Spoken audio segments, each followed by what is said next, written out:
Now we turn to the Ukraine crisis. Fighting has intensified in several parts of Ukraine. The Ukrainian parliament says Russian forces are firing at a nuclear research facility in Kharkiv.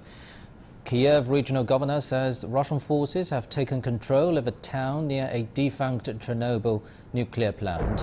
There are also reports of fighting in the streets of Mariupol.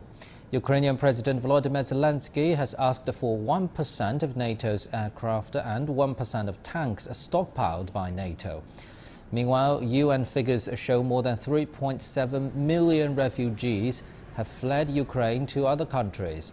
In Ukraine's western city of Lviv, local officials say multiple airstrikes injured at least 5 people. Ule reports from Lviv. We are now about 1.5 kilometers away from that place. As we can see, there are some heavy smoke, and also we can see some fire from the top of the mountain. And actually, this afternoon, after a sound of the air raid siren, there was a strike near the center of Lviv city. And over the past few days, we have been hearing air raid sirens several times a day.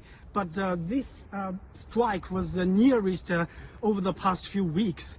And some netizens say that it was near the place of communication tower in the city of Lviv, and some say that it was a communication and commodity market, and we are not sure whether there are casualties there or not, and we are on the way to that place, and we will keep you updated of what is happening on the city of Lviv. Now, shelling has continued around Kyiv. And Russia's defense ministry says it took control of a Ukrainian security force command station near the capital. Russian missiles hit the western Ukrainian city of Lviv, close to the Polish border. Now, the governor of the Ukraine's Lviv region says the airstrikes hit a fuel depot and a defense facility, both close to residential areas. The mayor of Lviv says 5 people were wounded, but no one was killed. Now, Dmitry Medvedev, the deputy chairman of Russia's Security Council, says the country's nuclear readiness is a priority. He reasserted Russia's willingness to use nuclear weapons.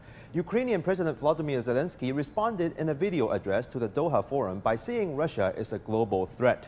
Zelensky has called on the US and Europe to supply more planes, tanks and weapons, arguing that Europe's own security is at risk.